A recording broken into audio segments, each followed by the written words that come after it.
On this episode of The Arthropologist, I'm interviewing mezzo-soprano Kirstin Chavez. Kirstin, welcome to The Arthropologist. It is so good to see you again. Oh, thank you, Bill. It's great Uh, to be with you. to my audience, one of the most rewarding parts of my job as an artist is the times I get to spend with other amazing creative people. I believe I met Kirstin in January of 2016 when she performed Carmen in Jackson, Mississippi. And wow, what a performance. It was just so amazing. And I was so privileged. I was commissioned to paint the backgrounds and do a portrait of Kirstin for the opera. Now, I like to just get right into the interview so everyone can get to know my guest immediately, but I will give this teaser. Now, this is not my commentary. This is the commentary of critics and audiences worldwide. Kirstin Chavez is considered by critics and audiences alike to be the most riveting and significant mezzo-sopranos today, and is recognized worldwide as the definitive Carmen. So, without further ado, welcome to The Arthropologist. Kirstin, Thank you, Bill. tell everybody about yourself. Oh, Bill, I'm a lucky soul. I'll tell you that. I grew up singing with my father. I started singing when I was 5, and he was a specialist in Spanish American folk music. And so he would sit there with his guitar and teach me these songs in Spanish, and I learned them on my own and started singing them with him and on my own. And when I was 9, I thought, you know what? I'm going to be a singer for my life. And I pretty much thought I would take over from Barbara Streisand because I was really listening to a lot of musical theaters at that time. And my parents directed some of the shows at my school, and I was in them. And I thought that was really great. And I remember as a 17-year-old senior, somebody coming up to me and saying, "Oh, you're going to be a wonderful Carmen someday." And I was aghast.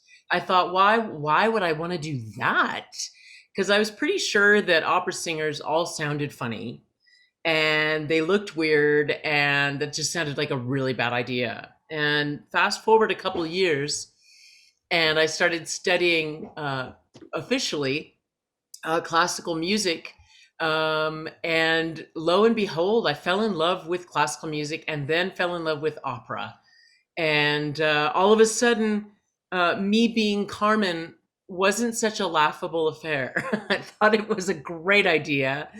And I started studying her diligently and other roles as well. But she's been my one true love, you might say. And so I first played her officially in the year 2000. And she and I have only grown closer and closer since then.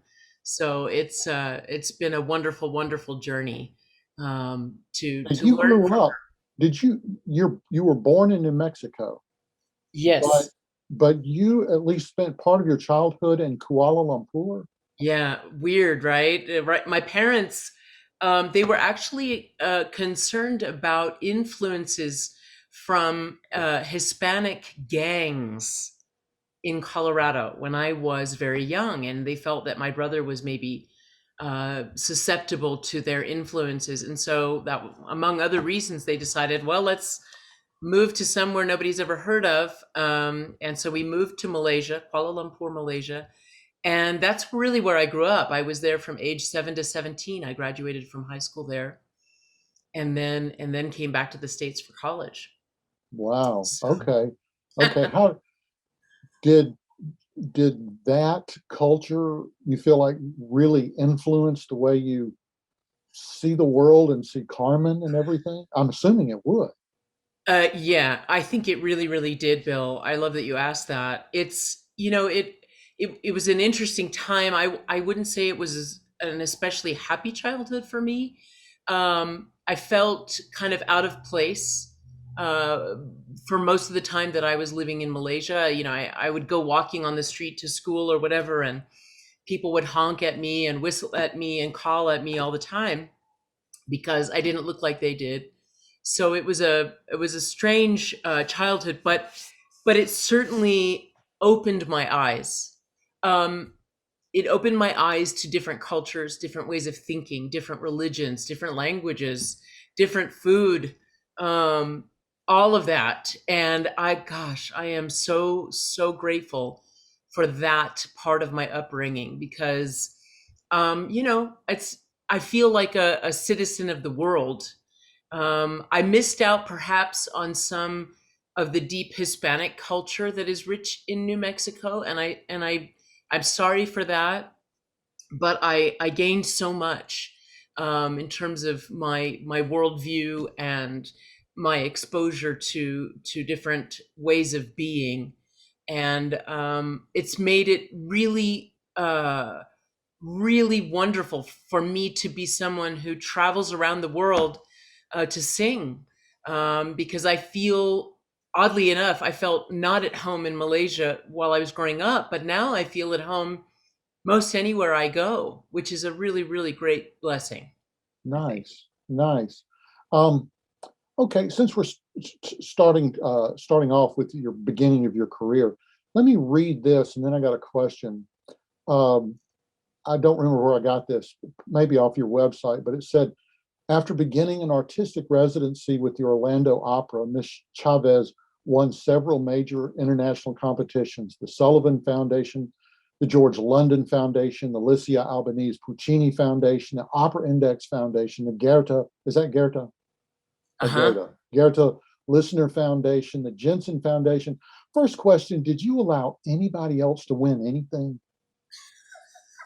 Well, for about a year and a half, 2 years, I tried to seal up as many as I could. Okay, Um, well, I will say this. Then the last one, the national, you were a national finalist in the Metropolitan Opera National Council auditions. I was yes. told by a friend that was huge. That's a career maker, and very possibly was what kickstarted your career. Is that the case? I would say it certainly was absolutely huge for me. And it was interesting because the year that I won, which was in 1999, was unfortunately the year that they decided to change the competition a little bit. So they chose a bunch of semifinalists from all over the country to come in. I think there were probably 25 to 30 of us who all came in to New York for about a week. And then from the national semifinalists, they chose the finalists. And in every year before my year, the national finalists were considered the 10 winners, period, end of story. But in 1999, they decided to make the national finalists go through another round, and then they chose 3 to 5 ultimate winners. So had I won in 1998, I would have been a national winner. But as it was, I was a national finalist because I was not one of the 3 to 5 that they chose in the very end. But nonetheless, the Met, um, there are a lot of feelings that we as national singers have about our premier opera company, but one thing I can say is that they do their best to support the artists that they believe in. And for those of us who are fortunate enough to go the long distance with them in the competition, they stand behind you, and they offer educational funds to former winners, and I tapped into that, which helped me to pay for learning additional roles and things like this. And then by the time I made my Met debut in 2005, they were old friends. So it felt like, finally getting to sit at the big table at home.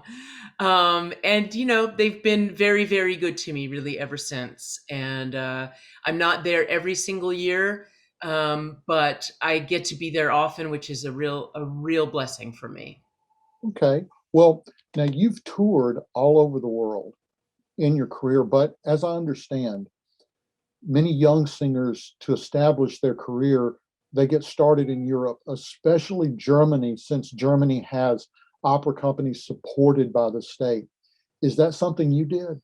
I didn't go that route, but it was something that I was looking into, and was very aware of. You're absolutely right.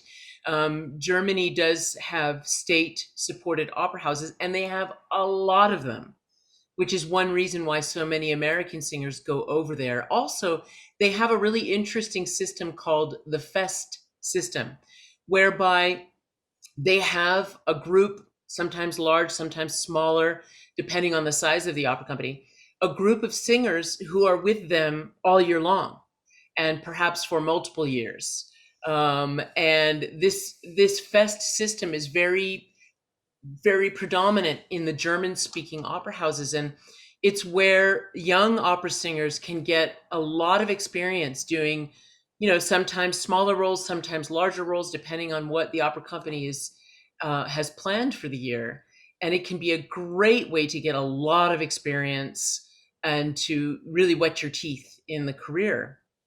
And I strongly considered it, but I had spent 6 years in Rochester, New York, where I did my master's at Eastman School of Music, and it was very cold and snowy and a bit dark, and that climate is very like what you'll find in much of Germany. And so, having grown up in a tropical country, I just couldn't wrap my brain around doing that again. I was very fortunate in that I was able to kind of get my career going through young artist programs here in this country, and that was extremely beneficial to me. And that's where I started networking with folks. That's where I met my first agent and got my first professional gigs that started my career. Talk a little bit about the audition process where, you've got maybe hundreds of performers auditioning. Uh, what factors go into making one win over another other than just raw talent? I mean, is your personality, uh, your looks? I mean, I can even wonder about what time of day. I mean, I can imagine going in right before lunch and you got a bunch of hungry judges and they're more interested in what's coming up for lunch than they are listening to you.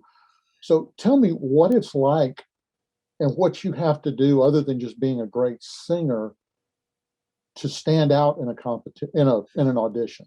That's a really great question, Bill. And so many of us really dislike auditions because it doesn't necessarily give judges a good idea of what you're capable on stage. Think about it. We're usually in a small room. The acoustic may or may not be any good. We may even be with a pianist we've never met before. And, we're walking into a situation we basically know nothing. And we've somehow got to wow you within 2 or 3 minutes, bringing in a character, trying to flesh out a character within 2 or 3 minutes. And so it's an absurdly non helpful way to gauge what a singer can do. That said, there are some singers who audition really, really well. They have the various qualities that really make it work. And there are some singers who are astoundingly wonderful on stage and who do not audition well. And so it's a very skewed process that is not a lot of fun for us. But I would say that to do a successful audition, um, you really only have control over maybe 2/3 of the process. As you mentioned, they're probably thinking about lunch or dinner, and they come with so many biases. They don't judging a singer on how he or she sings or looks or whatever is extremely subjective. It's I like it, I don't like it. And there's no need to explain why you like it or why you don't like it. And so you may come into a situation where if I'm auditioning for Carmen and I do an audition for Carmen and I do it, just my way, and I deliver what charisma I can in the few moments that I may say hello or introduce myself. And perhaps you've heard of me, and so in your mind I am Carmen, and so the audition is merely a, it's not really that important, because in your mind already I am Carmen. And then for somebody else coming in to audition for Carmen after me, uh, there's maybe nothing they can do, because the judge or the casting person has seen me and they think, okay, well, that's Carmen, and so we'll let these other people sing, but they don't really stand a chance. And the reverse can just as easily be true. So I can remember, for example, one year early in my career, I wanted to get the role of Cherubino in The Marriage of Figaro. And Cherubino is what we call a pants role, where a mezzo-soprano plays a young boy. And these are very common in our repertoire. And the company that I was wanting to do the role with, the head of the company had only ever seen me do female roles, and felt that I had no business to audition for a pants role. And so we arranged an audition anyway, and I wore a pantsuit and pulled my hair back and walked like a boy, and I got the role. But it was a lot to go through to try to convince him that, with the proper costuming and whatnot, I was very capable of doing the role. So there are a lot of biases we have to deal with, and personal taste. And I think it's important for young singers to understand that there's a certain amount that you can control: how you look physically, how you dress, how you sound. All of these things are within your control, but there's at least a third of the process that is outside your control. And that is what the judge is bringing to the table, what they already have in their mind as far as what that role should look like or sound like. And that's the part that you have to be willing to let go of, because there's just no way around it for us. Right. Um, I want to talk about your voice for just a minute. You're a mezzo soprano. Yes. Um, Tell us, where does that fit in within the vocal range? Great. So in the vocal range, the very basic parts are the soprano, which is the highest female voice, the mezzo-soprano, which is the lower female voice. Then you have the tenor, the high male voice, and baritone bass, the low male voice. Within those categories, so for example, within the mezzo-soprano category, we have mezzo-sopranos who may specialize in the higher mezzo-soprano repertoire or the lower mezzo-soprano repertoire. There are also different kinds of music, a kind of music called coloratura, which means colorful, which means we're singing lots of notes very fast, up and down and all over the place. And that's a very specific style of music. The composer Giacomo Rossini was well known for that style. And certain voices can move more easily than other voices. And so we have mezzo-sopranos who specialize in that. Then you may have a mezzo-soprano who specializes in Carmen because she has the proper hair. She sort of looks like what Carmen is described as in the score. And that would be a lower mezzo-soprano. There are some mezzo-sopranos who specialize in the pants roles because their body type really is very conducive to being, in a costume to to look a little bit more masculine, that sort of thing. So we have a lot of subcategories within the major categories, but typically the mezzo-soprano is almost the lowest female voice. There is an additional one called the contralto, and the contralto voice, a true contralto voice, is very rare. It's a very, very low sounding female voice, lower than mine, if you can imagine that. And but there are very few roles for them actually in opera because they are very rare. I was going to ask you, within your within being a mezzo, are you more comfortable in coloratura, lyric, or dramatic mezzo? Excellent question. So I would be very comfortable with the lyric mezzo-soprano repertoire. And there was a period of time where I was a coloratura mezzo, probably not the best one you've ever heard, because in this day and age, the taste for coloratura mezzos is to have very, very fast singing. And that's not my specialty. It never was, but I was able to sing that repertoire for a while. I've always been able to do the lyric repertoire, which Carmen falls into that category. Uh, as I get older, though, I'm starting to do a little bit more of the dramatic repertoire. So I have started working on some Verdi roles, including Amneris from Aida and Eboli from Don Carlo. Those take a little bit bigger, bulkier sound, and very often mezzo-sopranos don't graduate to that repertoire until they're a bit older.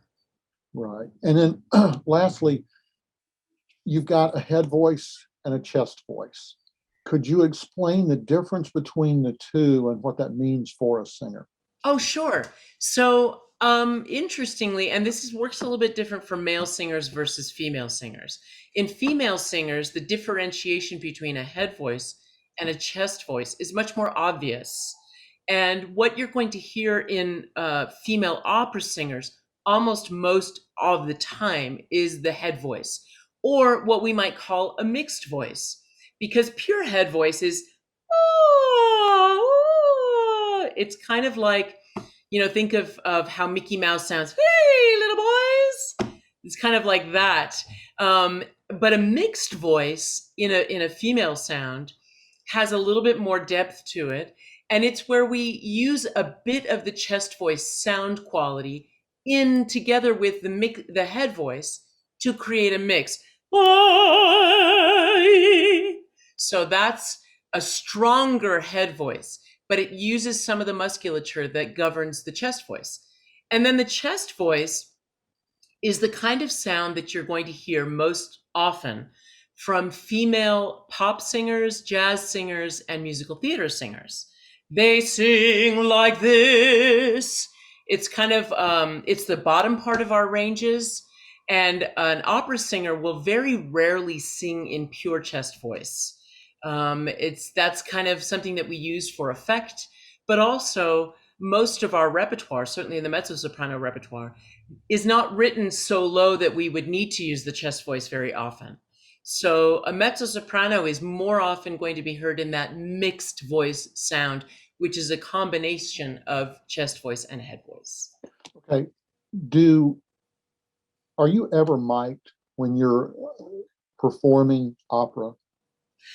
So yes, but almost never.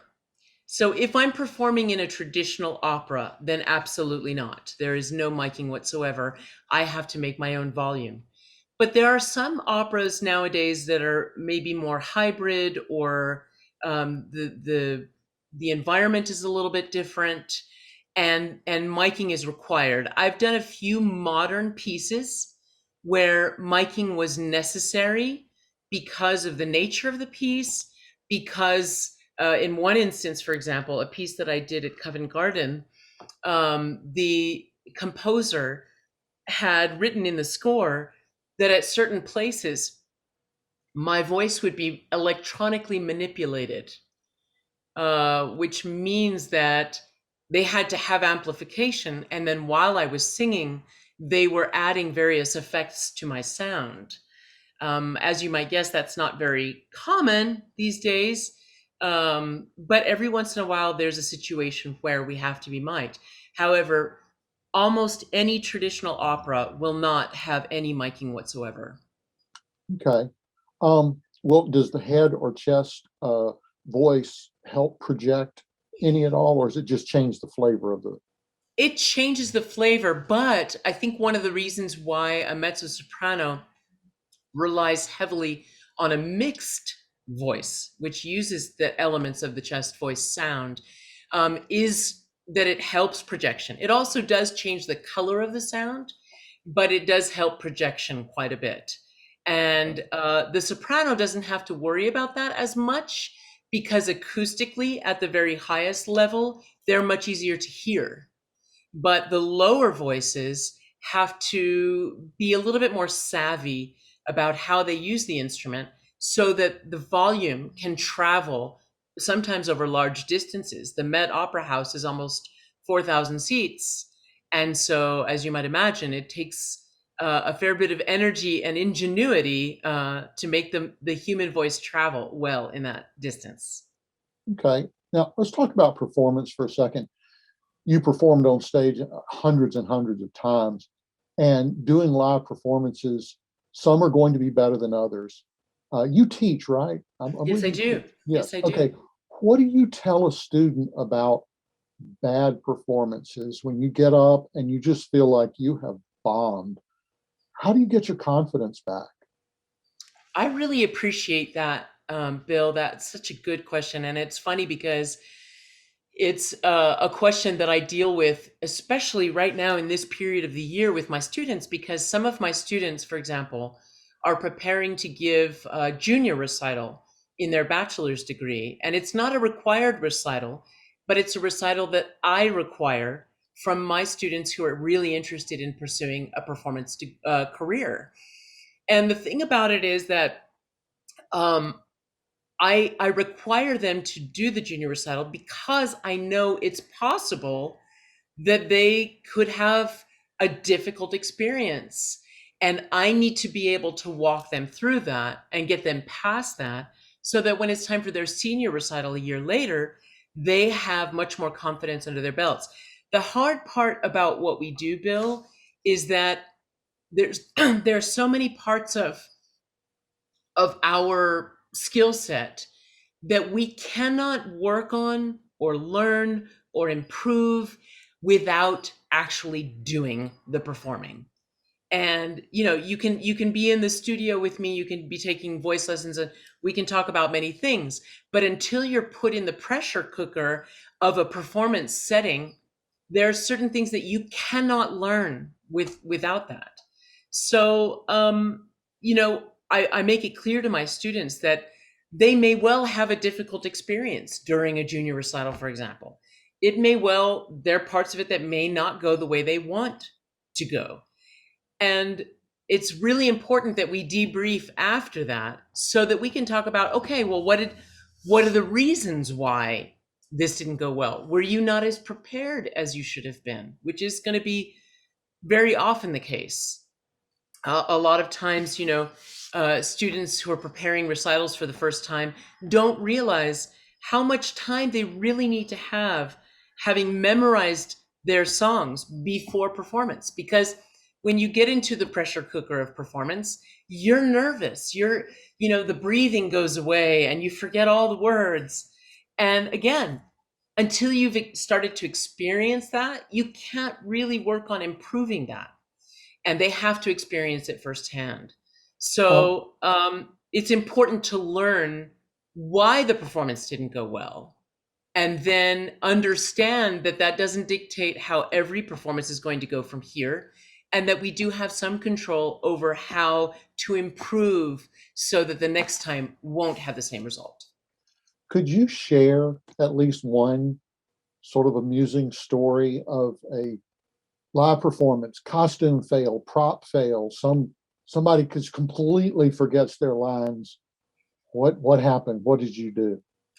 You know, it brings me to a really important element of what we do, Bill, that a lot of people don't realize, and that not even every singer realizes.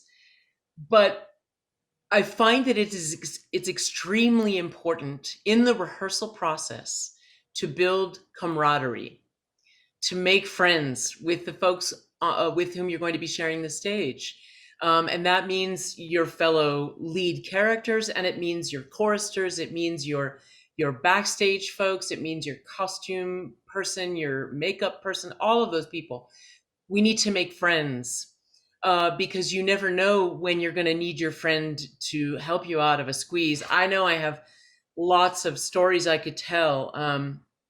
And many of them have a lot of similarities, but I can remember one moment. I don't even remember what show it was. It probably was Carmen, where I was everything was going along just swimmingly, and I was coming down this set of stairs on the set, and my skirt, the hook and eye in the back of my skirt, somehow impaled itself on the railing of the stairs.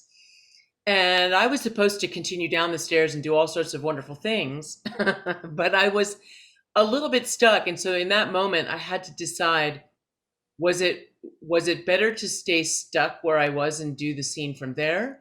Or was it better to try to break free and perhaps lose my skirt? Fortunately, I had friends and they realized what was happening and they were able to set me free so that eventually I was able to get back into the staging that I had intended and managed to stay clothed, which I thought was a win-win. Maybe. Um, uh, Again, along this same vein, for those who don't know, and you correct me if I get wrong on this, when opera first started, I believe in the 1600s, of course, it was for private audiences, the king or whatever. But very quickly, and I don't remember who it was, um, he began writing operas that opened it up for the general audience. And when that happened, it exploded onto the scene and everybody loved it. But that made opera the popular place to go, so that it wasn't the stereotypical today men in tuxes, women in ball gowns going. These were the regular people, and there would be people in the audience talking incessantly. There were vendors out in the audience, just like at a baseball game, selling food. And when the boxes in the balconies were first added, they were added so that the wealthy could play games, cards, chess, eat, and just visit. Right. Now, what that leads me to is that would be like just the most, like performing in a jungle. What have you ever done anything like that? Or can you imagine performing in a venue where you're literally someone's walking along as you're doing one of your arias and someone's singing, red hots for sale? Have you ever done Well, anything like that? I have, and it's not a lot of fun. But it also helps to round you out as a performer. I've sung in various restaurants. I worked at a restaurant once where all the wait staff were professional singers. And so we would, serve your tricolore salad and then grab the microphone and do an aria for you. And but I've sung in lots of situations where uh you're sort of meant to be background music. And if you have any kind of ego at all, that's difficult to do. And I've even sung in places where, you know, I'm expecting people to enjoy what I'm offering, and instead they seem annoyed that I'm preventing them from having a conversation, which is, it's not, not what we expect. But at the same time, it challenges you. Can you keep up appearances? Can you continue? Can you be artistic anyway? For the one person who's actually paying attention, are you going to be artist enough to deliver for that one person in spite of all the 50 who are paying no attention and talking around you?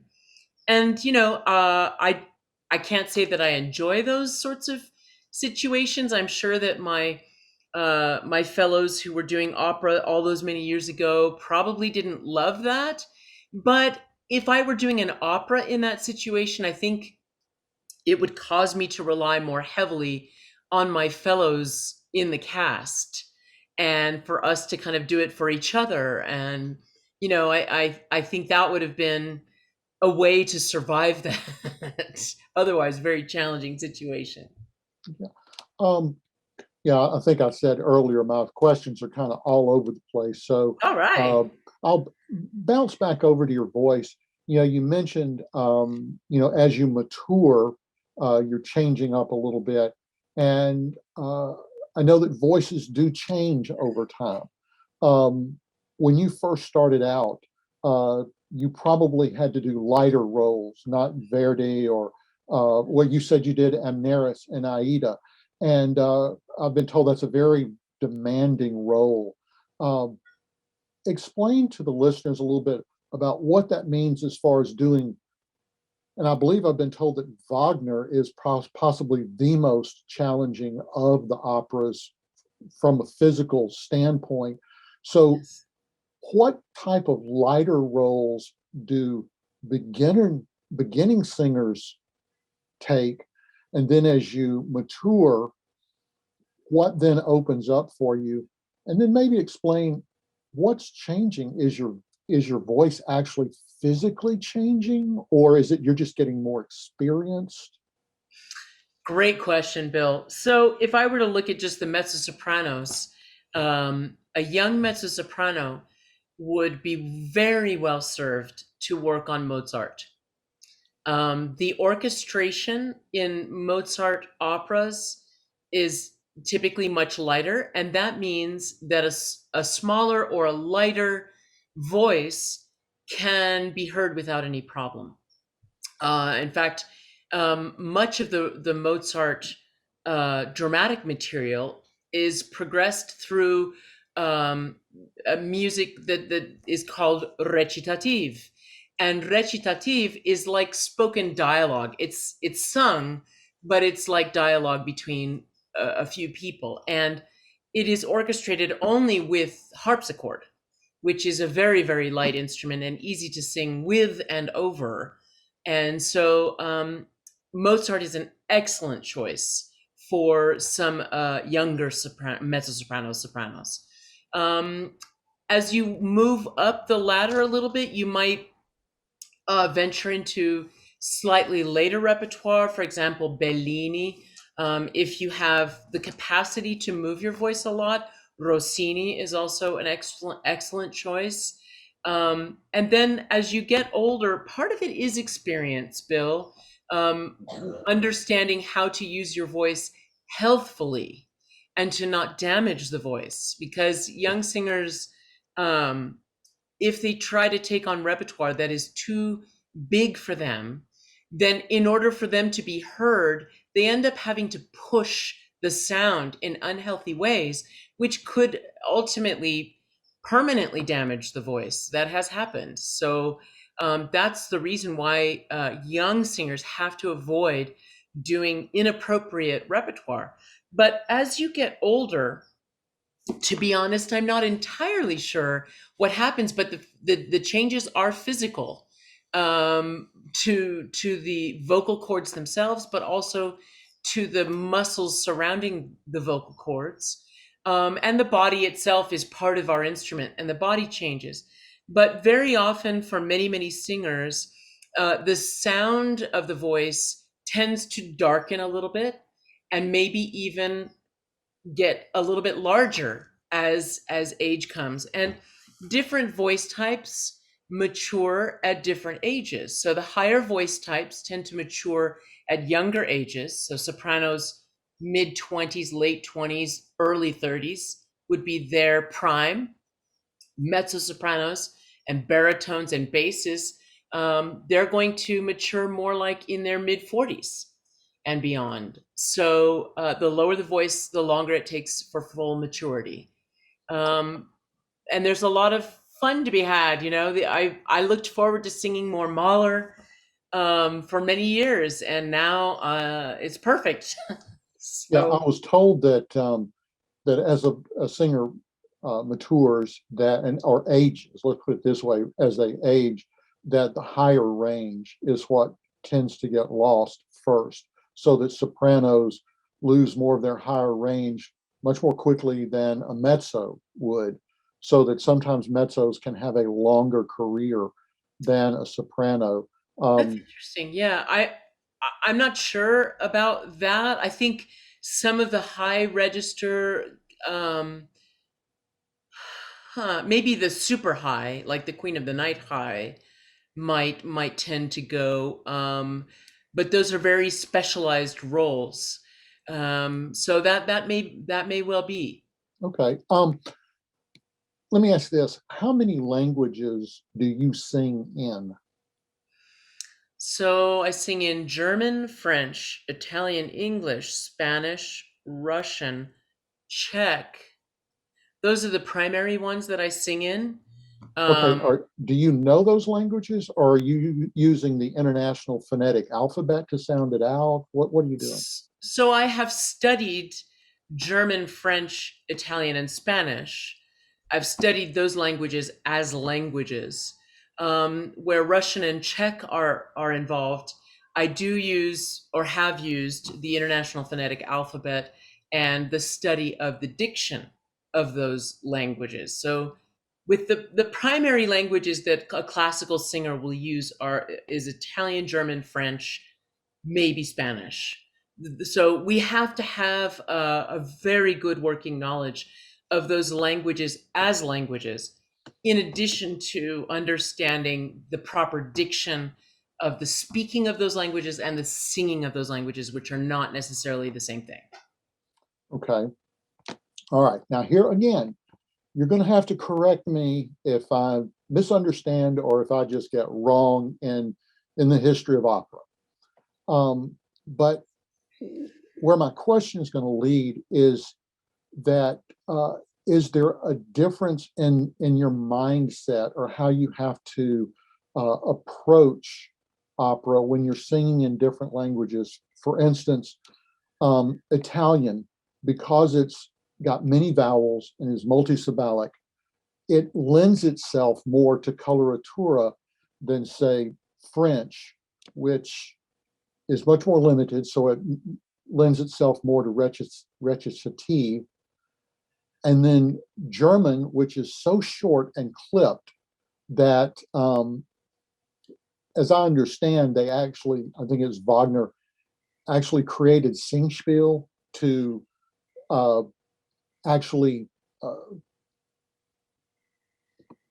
highlight the way German is spoken. And then also, like Russian is has asymmetrical metering, so it's not sung. The meter of the music is very different than anything else in Europe. Does that affect you as a singer at all, or is that simply the librettist and the composer's field, and you as a singer don't really care? No, we care a lot. And here's the thing. As I mentioned a second ago, the way that a language is spoken is not the same as the way a language is sung. Now, that said, I, as a singer singing in German, must know both. I must know how to sing in German and I must know how to speak in German. And I must know the differences and why it's necessary to do them differently. Um, I would say that the different languages have their different characteristics, and that does come through in the operas that are written by composers who speak those native languages. So yes, the German and the French and the Italian and the Russian, they have different feels to them. For example, the French language is very every word is connected to another. Si je parle en français comme ça, je peux dire des mots très connectés comme ça, right? So it's very difficult listening to French if you're not a native speaker to know where one word begins and another and it ends and then the other one starts, and because they all sound super connected, and many of the French music reflects that. And we as singers who sing in French have to approach it somewhat differently in order to give the proper French feel to the style. That said, I would say that different kinds of writing, whether it's coloratura writing or recitative or lyric writing, these can all be very well achieved in every language if you have a skillful singer who knows how to use the mechanism and how to bring the language out properly. So Okay. lots is possible. Okay. Now, again, this is being taped, so if you want to, the next question I have, if it's kind of sensitive or whatever, we can just blip over it. But I want to read uh, some of the critics, some of their descriptions of your performances, and then I got a question for you. Okay. Okay. She exuded undeniable sensuality and cleavage. dark, generous mezzo, earthy eroticism, volcanic spontaneity, and smoldering charisma. Um, Her voice oozed effortlessly out of her, throaty and exotic, sensual as Marilyn Monroe, as bright as Katharine Hepburn, and down to earth as Sandra Bullock. And then the last one, fiery yet playful sexuality. Okay, now here's my question. When you and I worked together in 2016, you were also teaching a college student your part and trying to help her along. And you were trying to show her how to be more sensual and erotic. And she was not getting it at all. And not to be crude or crass, but as we were going home, my wife actually commented, she said, you know, I think she's probably a virgin and she just cannot get in touch with that type of her sexuality yet. The reason I ask that is that for those who have not seen you perform, you're incredible. I mean, you are so vibrantly sensual, and it exudes all over the stage. How do you teach something like that? How do you get a performer and say, okay, I'm going to teach you how to be erotic without being, because what I want the listeners to understand is that there's a difference between just grotesquely vulgar sexuality and sensuality. Yeah. And when I worked with you, we would be like this, we'd be talking. And then when you would get into character, so I could photograph you for the painting, I mean, all of a sudden it would turn on and it was just like, wow. I mean, it really was a genuine sensuality. How do you, is it just innate? How do you teach or bring that out of a student? Thank you, Bill. I so appreciate that. So, first of all, I think that's why certain young singers would migrate toward or away from a character like Carmen. There are plenty of mezzo-sopranos who um, don't don't have a real grasp of sensuality and how to express it. And I think, to be honest, I don't think you can teach it. But here's what you can teach and what you can encourage. And that is, you must be able to teach your student how to be comfortable with him herself. And that is the first and largest hurdle by far. um, I'll tell you, it's very interesting because first the student must learn how to be comfortable with themselves and their own bodies, and what it means to express certain things, what is needed to express certain things. So the comfort with themselves is critical. But then to be able to get comfortable in very close proximity to another human being is extremely difficult to do. And I'm so grateful for my time working at Bergamo's Italian restaurant in Orlando, because this is the restaurant I told you where all of the wait staff were professional singers. And what I quickly discovered was that I would make better tips if I could sing up close and personal to the people that I was singing for. And so that's what I did. And it really, at first, it was extremely difficult. And what I learned was that I had to know my music and my words like dead cold. Like I had to have nothing I was wondering about in my head, because it would go completely out of your head if there was any question. So you had to know your music cold. But to learn how to sing in a very intimate setting um, really was almost as important as learning how to be comfortable with myself, because it's that vulnerability, that willingness to be vulnerable, which allows you to be sensual in front of other people. And um, it's a very useful expressive tool, but I don't think it's one that just everybody has.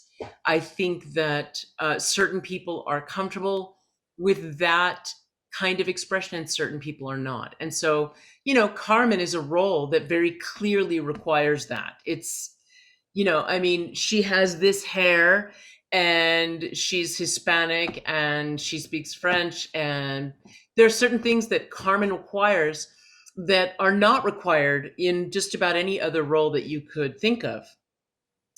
So again, it would be a reason why, for example, if I might have a young mezzo soprano who's not at all comfortable trying to express sensuality, but she excels as a pants roll singer because she likes to be masculine and scrappy and all of that. So there's room for all of us, and thank heaven for that. Because there are many different kinds of roles to choose from, and that's one thing that helps guide where our career is going to go. Okay. Now, this may be old news, I'm not sure, but kind of along this same topic, I stumbled on some articles from 2017 when the Met was demanding that some of their female performers perform either nude or semi-nude or take a 50% pay cut. Um, and I know that there are operas that, nudity would fit right in. I'm thinking of Massenet's Thais or Manon, but I mean, certainly not all. But again, how do you uh, talk to your students who, they may face something like that, or is that just a blip that happened and that's not really a part of the opera world anymore?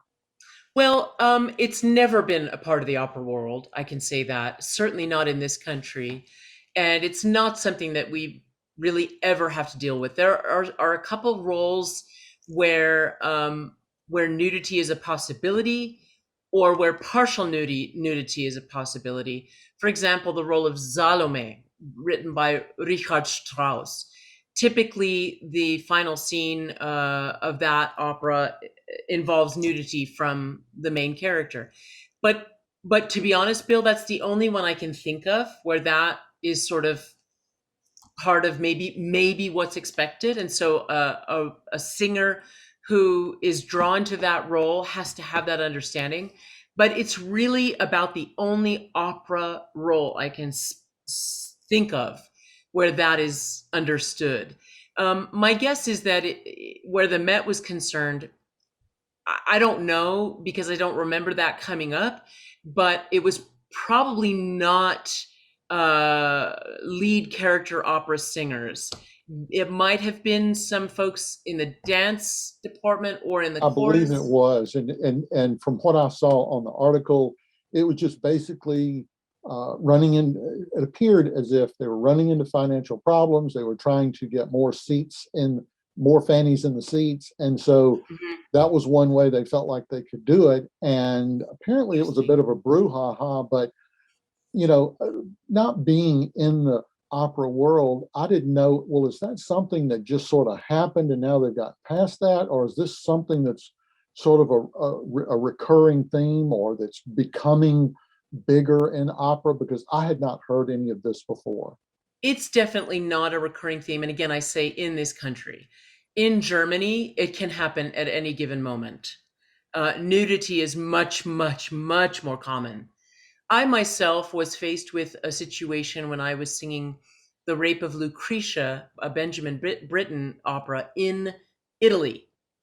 And I showed up for the first day of rehearsal, and the director, who had already done this particular production elsewhere, was just showing us a video of the productions to kind of give us an idea of what to expect. It was a very specific kind of production.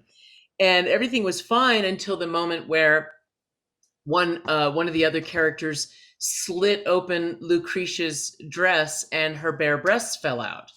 And I knew that I wasn't going to do that because I knew that if I did, anytime you would Google Kirstin Chavez, that's what would come up. And that was not, I was Right, not interested in that. right. It didn't make any sense to have that be a thing. And for them, it really wasn't a big deal. But thankfully, I was able to give them other ideas of ways that we could achieve what he wanted to achieve as a director in that moment that didn't involve, partial nudity. It's really not the sort of thing that happens almost ever with opera singers in this country, Bill. Part of the reason for that is that, um, to try to put it delicately, we breathe in very athletic ways, and we have to use our bodies in very specific ways to support making a very large sustained sound.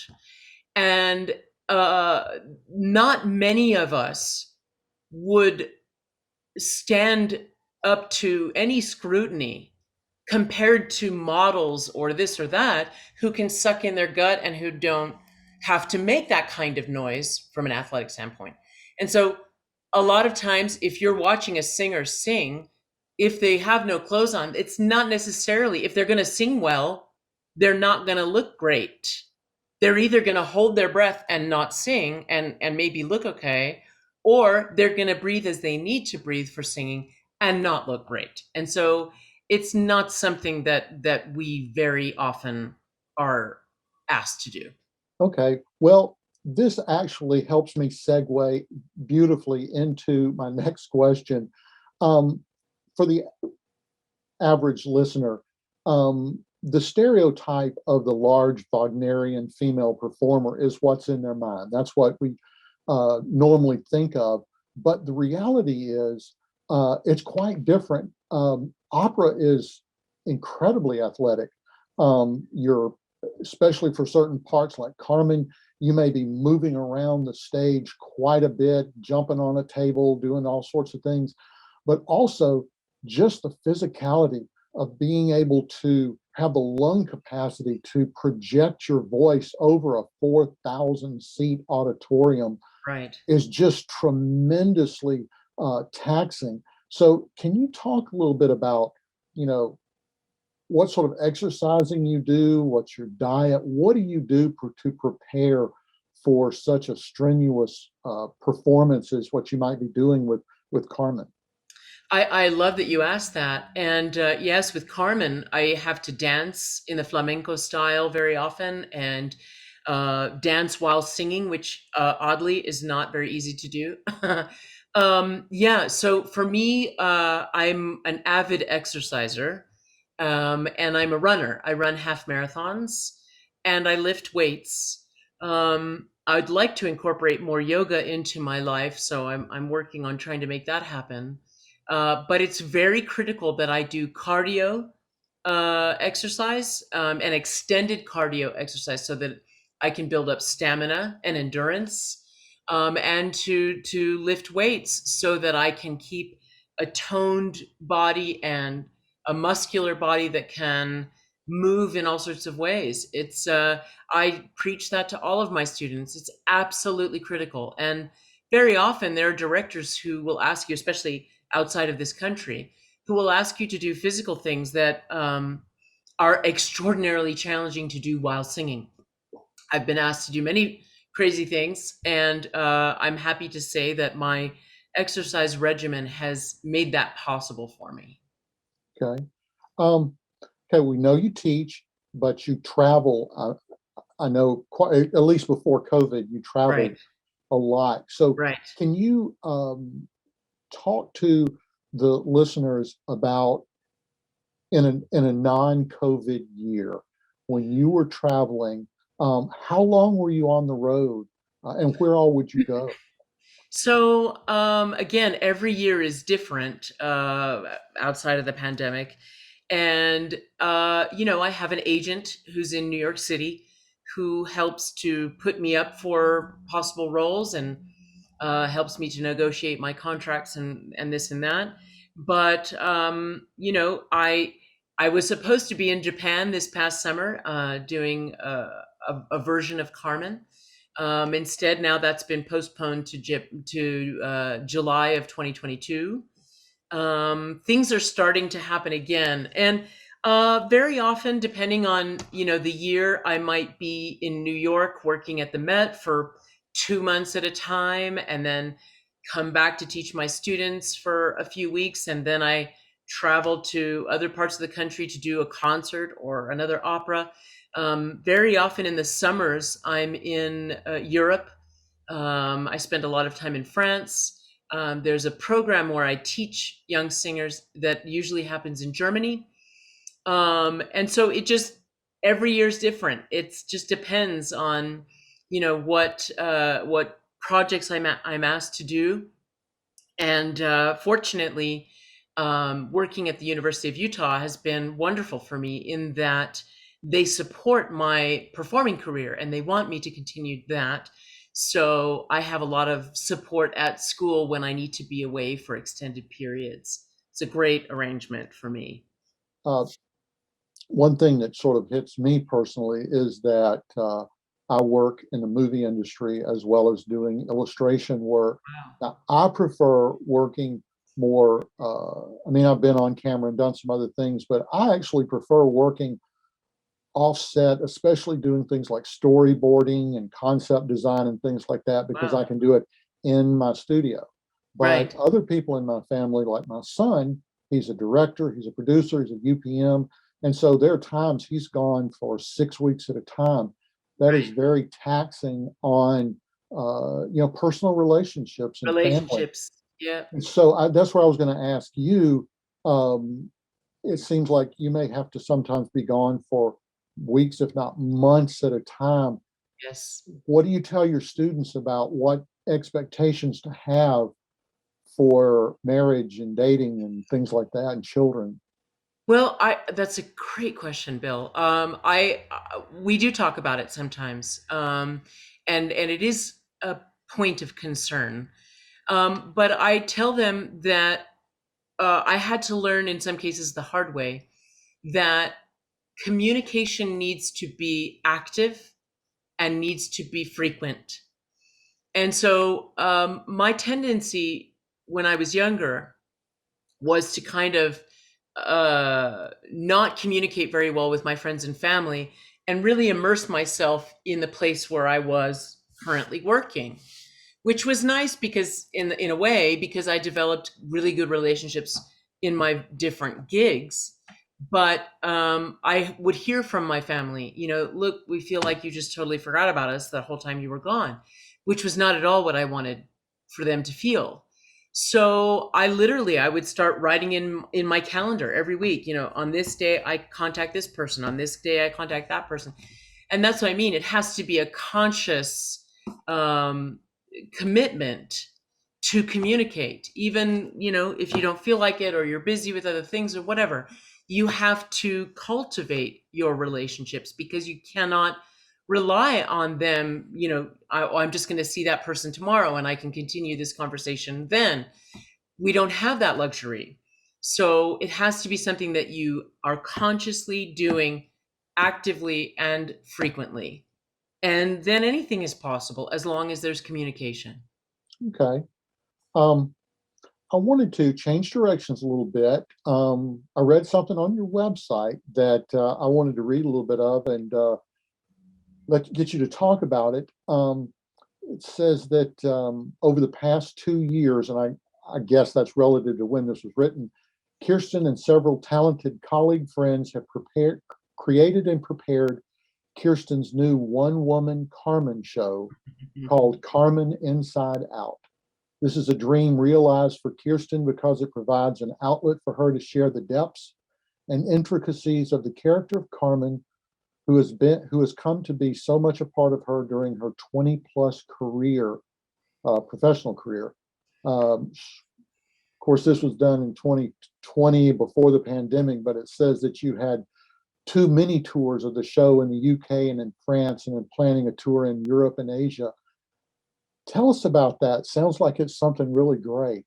I think it is, Bill. Thank you for asking about that. It is a project that's very near and dear to my heart, and the reason that it is, or one of the main reasons that it is because Carmen is often portrayed as some sort of low, uh, baseless kind of crass character who's very loose and sleeps with everybody and is mean and all of these things. And I don't understand why that is the case. If you look at the score, the libretto and the music, you'll see if you're really looking that that makes zero sense. The story itself could not possibly happen if Carmen was those things. And so I feel very passionately about that. And so part of the reason that I wanted to do this show was to give my version of what Carmen's experience is. And so the show involves a lot of course, most of Carmen's music from Bizet's opera, but it also involves moments where Carmen talks about what she's thinking or what she's experiencing when certain things are happening in her life. And, admittedly, it's my version of Carmen, but again, I think it's a version that's based on a lot of history with the role and the character, and having done it in many, many, many different kinds of settings.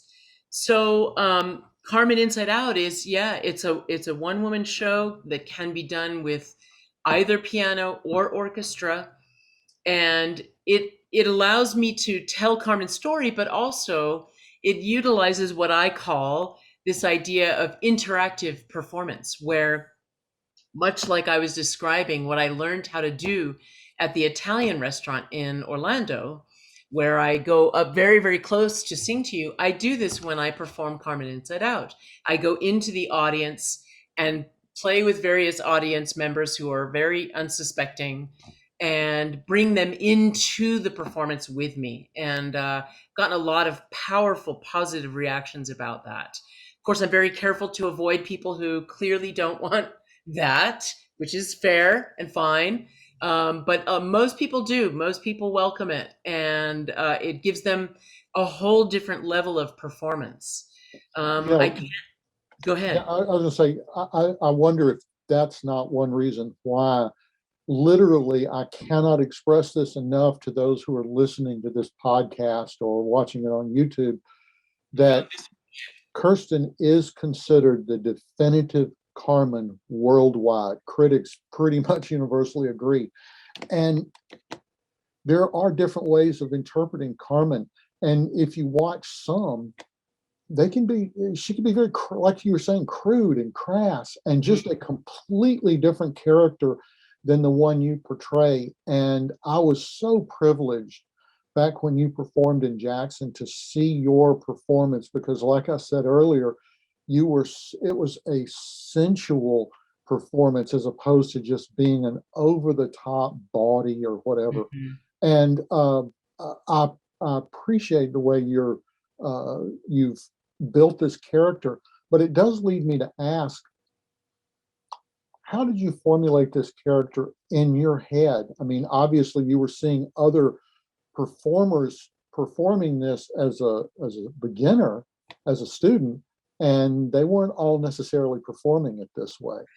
I think I learned most from actually doing the show, having conversations with directors and conductors, and watching to see what other, of my fellow stage members, my Don Jose Escamillo, watching to see what they would do. I wouldn't say that it came a lot from watching other people do Carmen.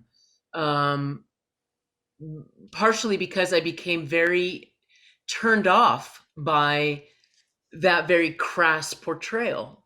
Um, but I think that, studying the score, looking at literally the words that she says and how Bizet set those words in the voice, how the chorus reacts to Carmen. When she's not there, they want to know why she's not there. Where is she? We want her here with us. Well, if she were this crass, nasty person, I'm sorry, but that would not happen. And her friendships with her fellow gypsies, very clearly developed in the score. Now, it may be that if you go to the novella Carmen, that upon which Bizet's opera was based. If you look at the novella, that Carmen is a different character. I will grant you that, absolutely. And she perhaps is more of that crass character. I can't remember, it's been such a long time. But Bizet's Carmen is not that. And it is very clear because of not only how Carmen says the words that she says, but how other people react to her. That's how I've built the roadmap of who is Carmen. And that's why I feel so strongly about it. Okay. And with the pandemic, are you going to be able to get started back? Are you really performing much anymore? So amazingly, I have my first performances next month, which I'm unbelievably grateful for. It's going to be a little bit interesting because this is going to be La Tragédie de Carmen, which is yet another version of Carmen, not my version of Carmen, but it's a version that's been done around this country a fair bit. It was written by a gentleman by the name of Peter Brook, and it very much truncates the story of Carmen. It's really just the four main characters: the bullfighter, the soldier's old girlfriend, and Carmen. And it tells kind of a different version. So it'll be really interesting to try to make my Carmen live in that environment. I'm not sure what to expect. We start rehearsals on Wednesday, but I can tell you that I'm in talks to do a movie version of my Carmen Inside Out. And hopefully that will come out early in 2022.